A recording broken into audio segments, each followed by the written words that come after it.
allows us to count the number of galaxies in the observable universe. The number of galaxies it's possible to see, that number is 2 trillion. So the piece of the universe we can see contains 2 trillion galaxies. The universe is 13.8 billion years old. I keep saying these numbers, how do we know?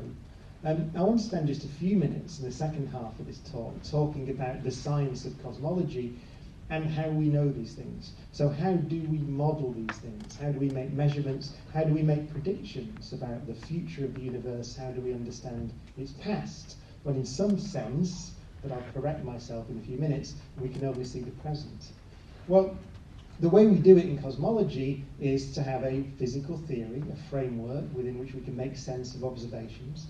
And that framework is easy to identify. It's 100 years old. It was first published in 1915. It's Einstein's theory of general relativity. It began life, and that's what this diagram is. It is a theory of gravity. So a theory with no ambition beyond, in some sense, Newton's law of gravity. It's a better theory of gravity than Newton's because it makes better predictions. It's a different model for what gravity is, and that's what I've drawn here. In Einstein's idea is this. So because of actually measurements going way back into the 1800s on electricity and magnetism and the nature of light, Einstein was led to suggest that space and time are not what we consider them usually to be in everyday life. So we tend to think of space as a box within which things happen, right? The universe, if you like. And we tend to think of time as something that ticks along, so something you can measure on your watch. And we tend to think of them both as being universal, in the sense there is one space, and if we all had perfect watches, then we synchronized them all, and then we went away and came back to this room next year and looked at our watches. If they were perfect, we would think they would still all read the same time. Time is absolute and universal as well. Einstein realized that observations throughout the 19th century was telling him this was not the case. I could give you a lecture course on this, but we'd be here for a month or 2 months. We probably will be. They probably won't let us out, will we, in isolation? If that happens, then I'll give you a full lecture course on relativity.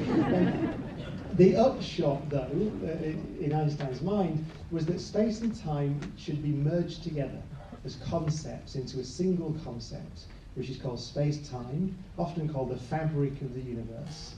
And his great realization that led him to a theory of gravity was that fabric can bend, it can curve, it can stretch and shrink and warp in response to the stuff that is in the universe. And that's what I've drawn here.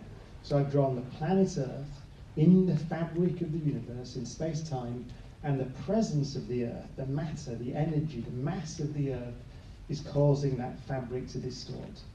And then Einstein's picture of gravity is quite simple. If you imagine sending something in through this distorted fabric, rolling a little marble around on this picture, that would represent the moon in this case, then it would not travel in a straight line, because the fabric through which it is moving is distorted.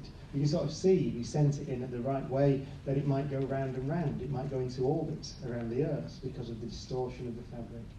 And that is Einstein's theory of general relativity. You can quantify it, of course. You can make it mathematical, it makes predictions. It is a tremendously accurate theory of gravity, the best that we have. Just to demonstrate how good it is, I want to talk about a discovery that was made last year, which concerns probably the strangest objects in the universe, black holes. So black holes are at the frontier of theoretical physics. They are the collision of our ignorance, if you like, in many fields, both gravity, quantum mechanics, and so on. They raise profound questions about what our reality actually is. But Einstein's theory predicted their existence back in 1915. He didn't know that at the time. His theory predicted them much later. But the unchanged theory from the one he published in 1915 demands, essentially, that these things exist. Now, I want to show you a simulation using Einstein's theory of general relativity. And this was made for me, I made this with a graphics company about 18 months to 2 years ago now.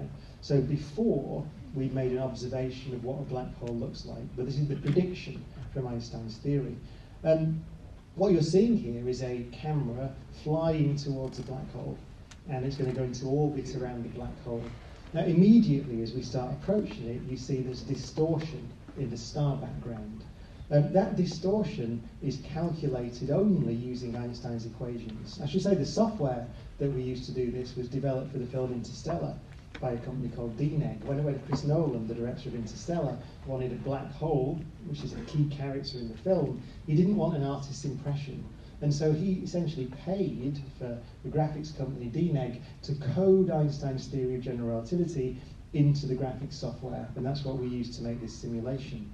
All there is in this simulation is the black hole described by two numbers, which is its mass and its spin, just two numbers, a flat star background, and a flat disk of material like Saturn's rings that we put around the equator of the black hole. So that is the only artistic input, if you like, into this simulation is the disk of material around it, but it's completely flat. And then when you turn on the general relativity and make the simulation, the flat disk around the equator of the black hole is heavily distorted from our viewpoint because of the curvature of the fabric of the universe. So what you're seeing there, in fact, if you look above the black hole, you're seeing in fact, above you're seeing the front side of the disk all the way around, the top half of the disk.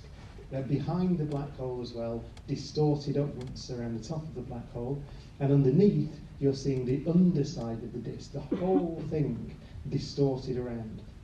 So you see, when you look at a black hole with a disk of material around it, which is what we think happens in black holes, stuff spiraling in, you see the whole disk, and you see the whole black hole actually. So all 360 degrees of the black hole you see because of the distortion of the paths of light. So there's all sorts of distortions. We could give a whole lecture course on this. But what I want you to focus on is two things. One is it is a simulation using a 100-year-old theory of gravity, curvature of space-time. And secondly, look at the shape of the black hole, which is a prediction of what we think a real black hole will look like.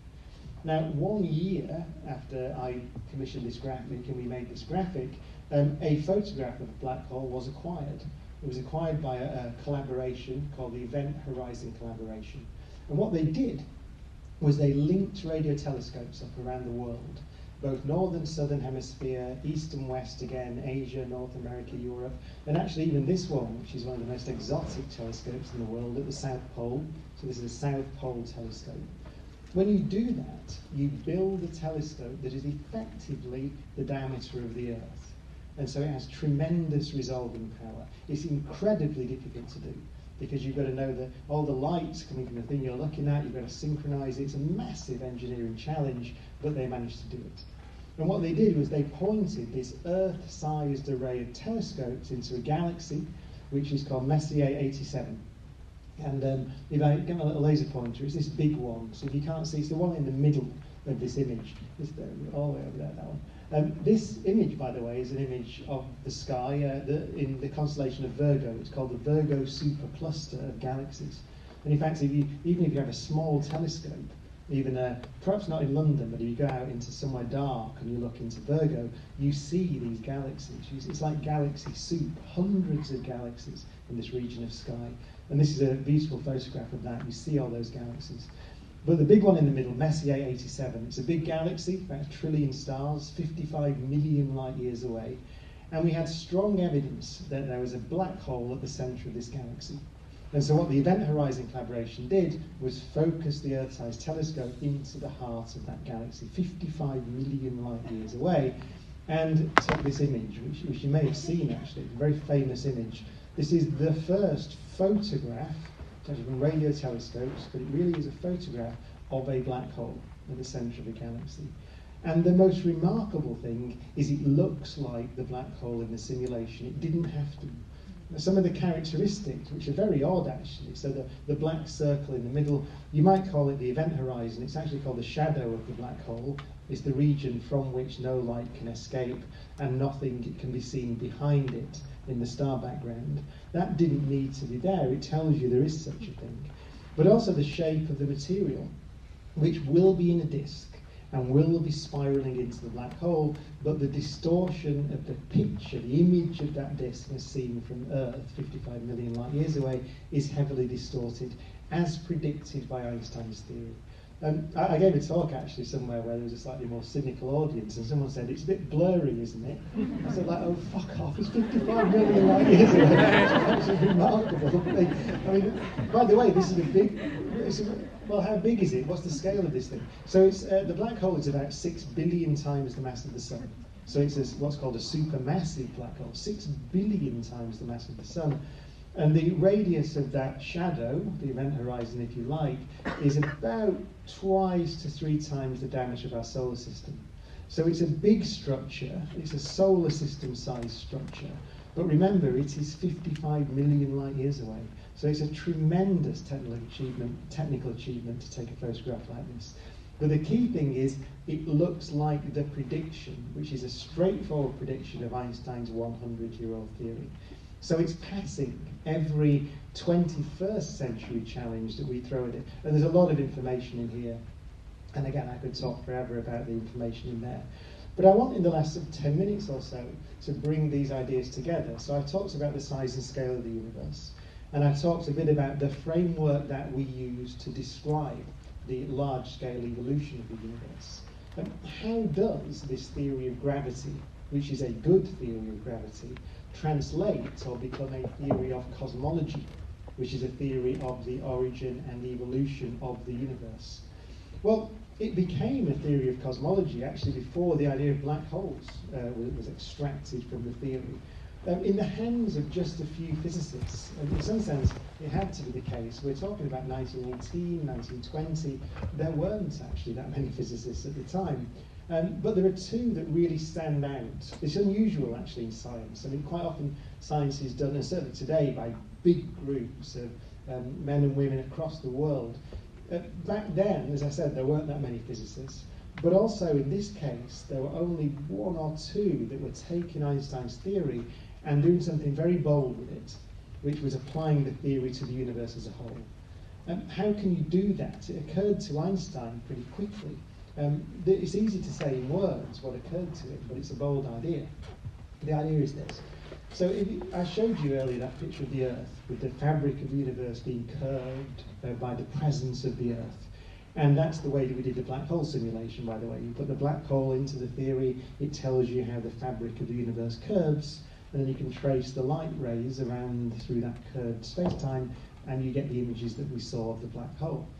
So what you do in the theory, if you want to calculate that, which is what was done in that simulation, is you put, well, in the case of a planet, or let's say a star, you put a spherical distribution of matter into the equations, essentially, which is the star, and out comes the shape of the fabric of the universe in the vicinity of that star. So it's like a little machine, Einstein's equations. In goes the matter distribution, out comes the shape of space and time, and you can trace light rays through it, or put something in orbit around it, and so on.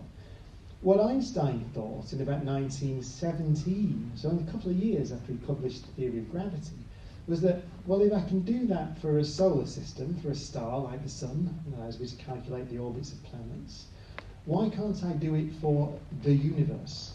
Which is an easy thing to say, but a bold idea. But the idea is quite simple. The idea is if you knew the matter distribution of the universe, then you could surely plug it into the equations, and out would come the shape of the universe in space and time, which is in fact the past, present and future of the universe. So the whole history of the universe should, if you know the matter distribution at some point, come out of the equations in the same way that the history of the solar system comes out when you know the matter distribution of the star, which is a sphere, like the sun. Now, you could argue, 1917, we didn't know the matter distribution of the universe. We didn't even know, actually, at the time, there were galaxies beyond the Milky Way galaxy. But what Einstein did is, what, and again, if there are scientists or people who did science at university in the audience, you'll know this. What you do is you try the simplest thing. That's the rule. That's how you do science. You make the simplest possible assumption and you try it. And you see what the consequences are, you work it out in the theory, and if you get something that doesn't agree with what you observe, you throw it away and do something more complicated. The simplest possible assumption you can make about the matter distribution in the universe, on average, as a whole, is that it's uniform. Right? That it's everywhere is the same. It's the ultimate Copernican principle, if you like. So you just assume that on the average, on very large scales, those galaxies are just scattered randomly across the universe, which is a pretty good approximation we now know. Einstein didn't know that, but he did it, so he took a uniform matter distribution. When you do that, you can solve the equations. And the equations tell you what happens to the universe. They do tell you the history of the universe. What you get is, I've drawn it here, a very simple thing. You get simple in, uniform matter distribution, simple out. I've drawn here 3 galaxies in the fabric of the universe. So whilst the space-time is very curvy and warped near the galaxies, these are very small little things. They're almost like bits of dust on the large scale of the universe, as we saw earlier. So broadly speaking, the theory says uniform matter distribution in, smooth space and time out. So I've drawn it here, just this very smooth grid of space and time. Fine, except that things are much more interesting than that. Because what always happens in the theory is that the universe does not stay like that. The fabric of the universe does do something in response to all that matter and energy you've scattered throughout it. What it does is it tends to stretch or shrink, depending on how much stuff you put in. So in other words, the theory demands that the universe is dynamic. It changes all the time. And in general, what tends to happen is that into the future, things tend to stretch, and into the past, things tend to shrink. So I've drawn the galaxies here, all in the same place, but essentially as you go down the slide, you're going back in time, and the galaxies are getting closer together. Now, Einstein did not like this at all. He hated this behaviour initially, because Einstein had a philosophical predisposition for an eternal universe. He thought nature should have existed forever, it should be eternal, unchanging, infinite into the past, infinite into the future. His theory was not suggesting that. And in fact, he spent quite some time messing around, adding extra bits to the theory to try to counteract or prevent this behaviour. And this is where the other photograph comes in, Georges Lemaitre. Lemaitre was a physicist, cosmologist, working at the same time independently as Einstein, made the same assumptions independently and got the same results. He did the same mathematics. But Lemaitre is important because he saw something different. Same behaviour, very different conclusion. Lemaitre thought this is correct. Why? Because he had a different philosophical prejudice. And you might be able to see why, actually, in this photograph, because Lemaitre was a priest as well as a physicist and a mathematician. And he was once asked beautifully, very famously, how can you be a priest and a mathematician at the same time, and a cosmologist? And he said, there are 2 roads to the truth, and I choose to take them both. I thought it was a nice thing to say. So what Lemaitre saw here was a universe, a theory that's telling us the universe, well, the distances between the galaxies tends to shrink as you go into the past, because the fabric of the universe is stretching as you go into the future. If you think that's true, then it looks like there must be a time in the distant past when all the galaxies are very close together, or essentially on top of each other. And Lemaitre started talking, giving lectures, talking about the theory suggesting there was, in his words, a day without a yesterday. A day without a yesterday. It's a beautifully poetic man, Lemaitre. What he's referring to is what we now call the Big Bang, which is the time in the past which you can calculate from this theory. If you know where the galaxies are today and how fast they're receding from each other, then you can plug that into the theory and run time back and find out where the day without a yesterday was. And that's what we do, essentially, today. So we calculate the age of the universe from observations today of how fast all the galaxies are receding from each other.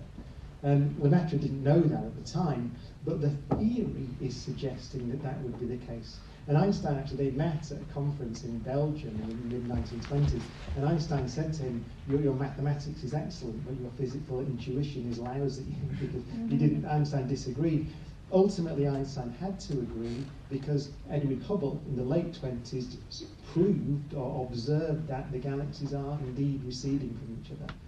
But it's a remarkable thing that it's almost true to say, it's not quite, but almost, it's a strong suggestion of the theory. It's almost a prediction of Einstein's theory that that would be the case. A theory that was developed as a theory of gravity and space-time is strongly suggesting and giving us a framework to understand that the universe had an origin way back at the Big Bang. Now, Of course, you have to make observations. This is a theoretical prediction of a theory of gravity we're applying to the entire universe. There are plenty of places we can go wrong there. I want to finish by showing you and just discussing for a few minutes the best piece of evidence we have today, and the one that has the most information content telling us about the early universe, that this is the correct picture, that indeed there was a day without a yesterday. The way we do that is, if you think about, I spoke earlier about the Andromeda galaxy, and I said that it was 2 million light years away. If you think about what that means, it means the light has been travelling for 2 million years to get from the galaxy to your eye, or your binoculars, or the camera. So you see the galaxy as it was 2 million years in the past. So you might ask the question, well, if that's true, then can I look far enough out into space that I see light that's coming not from things that are 2 million, 3 million, 10 million, a billion light years away, but light that has travelled 13.8 billion years across the universe? In other words, can I see the imprint on the sky today of the day without a yesterday? Because I can look far enough away. There's a beautiful quote from Lemaitre, actually. So he was a poetic man. He was asked later in life, what did you think? You know, when you saw this theory, which is strongly suggesting that your philosophical or maybe theological prejudice is correct. There is, because you think what a day without a yesterday is, in Lemaitre's terms, it's a moment of creation. It's I suppose the biblical account of creation, as he would have said it, is being shown to be true by the theory. And Lemaitre said this. He said, so he was asked to picture that moment and picture how he sees the universe today. What a remarkable thing it is that we've been able to understand that standing on our planet. And he said, standing on a well-cooled cinder, we see the slow fading of the suns and try to recall the vanished brilliance of the origin of the worlds. The vanished brilliance of the origin. That's what we do because it lands on the earth. The vanished brilliance of the origin of the worlds, well, we can see that. We have a photograph of it today. This is a photograph of the vanished brilliance of the origin of the worlds. It's taken by a satellite called Planck, a European satellite, and it's known as the cosmic microwave background radiation. This is a photograph of the oldest light in the universe, that light that's journeyed across the universe for 13.8 billion years. It's presented like a sphere because we have a photograph of the whole sky. So this is as far as you can see, if you like, in every direction. So it's a picture of the celestial sphere, if you like, but as far as you can possibly look. What you're looking at here is an almost uniform glow. The colours correspond to very slightly different temperatures in the sky, which correspond to very slightly different densities in an almost uniform mass of gas. All there is here is hydrogen and helium, and the differences, which were first detected in the 1980s, are at 1 part in 100,000. That is all. So we have a photograph of the universe before there were stars and before there were galaxies. It's a glowing mass of the two simplest chemical elements, hydrogen and helium, almost completely uniform. So this is a photograph as far back as you can look. It's in fact about 380,000 years after the Big Bang, quite accurately, 380,000 years. We know that number because before this time the universe was so hot that atoms couldn't form, and so the universe was in what's called a plasma state, and light can't travel through that universe. So the universe is opaque if you try to look further back than that. But as you go through, as the universe expands and cools, at this moment, then the atoms, it was cool enough for atoms of hydrogen and helium to form, then the universe becomes transparent, almost in an instant. And the light from that time can travel across the universe from then on, and that's the light that we see here. So this is a photograph of the universe 380,000 years after the Big Bang. And the key point is it's very hot, very uniform, there are no stars and there are no galaxies. So this tells us, it's a photograph that tells us that Einstein's theory is correct in this sense. The universe was once very different to the universe we see today, and it's changed. By the way, these colours, these slightly overdense regions, are extremely important because without them we wouldn't exist. Because what we know is as the universe expanded and cooled from this point, the regions that were slightly denser would have, just their gravity would have ultimately caused them to collapse into the stars and galaxies. And remarkably, very remarkably, the pattern that we see in this photograph is, or can be mapped onto, if you like, the pattern we see in the galaxies. So the answer to the question, why are the galaxies distributed in patterns across the sky today, as we see them, is because they replicate, or they grew around the pattern that we see in this most ancient light in the universe, and we understand that process. Now, just again, I give you whole lectures on these things, very, very briefly, because I've come to the end. Where did that pattern come from? It's an extremely good question, because this is, actually George Smoot, the physicist who got the Nobel Prize for first seeing these slight variations in the distribution of gas in the early universe, called this picture the face of God. He said it's like looking at the face of God. He was not a religious man, but what he meant, what I said earlier, was that without these patterns, without these tiny ripples in the gas in the early universe, there would be no stars and no galaxies and no animals and living things and people and so on. Where did they come from?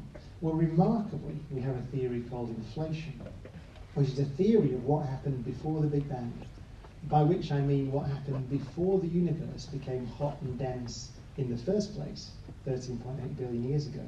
We now strongly suspect the universe was around before that time, but it was cold, and it was empty, and it was accelerating very, very quickly in an accelerating fast expansion, which is why it's called inflation. And then we think that that phase in the universe came to an end, and all the energy that was driving that expansion got sort of dumped into space, heated it up, and ultimately that's the energy out of which we and everything we see in the universe today is made. And that's what we call the Big Bang, the end of inflation. And incredibly, our theories of the physics that we have now, our theories of nature, seem to be applicable during that early phase in the history of the universe. And what we can do is we can calculate we can take a patch of space that's about less than a billionth of the size of the nucleus of an atom. And we can expand that using Einstein's theory all the way up to when the very fast expansion stopped and everything collapsed and heated up, and then carry on expanding it to the universe we see today with 2 trillion galaxies in it. When it was a billionth of the size of the nucleus of an atom, we can calculate how ripples, using the theory of quantum mechanics, would have got imprinted into the universe at that time, and those calculations match this observation, and those calculations were made before this observation was made. And they also match the distribution of galaxies on the sky. So we can claim, with some justification, that we can at least speak of the universe evolving, the universe that we see with 2 trillion galaxies, from a patch of space-time that was one less than a billionth of the size of the nucleus of a single atom. And we have a consistent picture, and we get it pretty much right. Now that's textbook cosmology. It's not to say that's the correct description, but it's the best description we have of why we are here. So, I suppose to summarise, there's a lot of information there, but I think for me, one of the great paradoxes that cosmology raises, as I said at the beginning, is this paradox that these vast expanses of time, vast expanses of space, trillions of galaxies in the universe, obviously mean that, in a very real sense, this planet doesn't matter very much.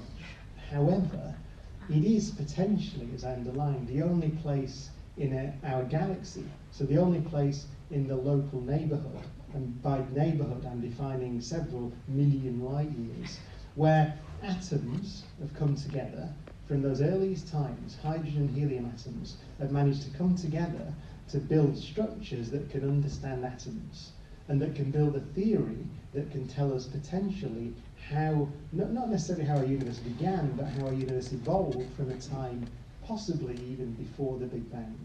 And that's a remarkable thing, and I think honestly that's the best description that I can give of our position in the universe. So cosmically significant, no, but locally significant, in a few million light years, quite possibly yes.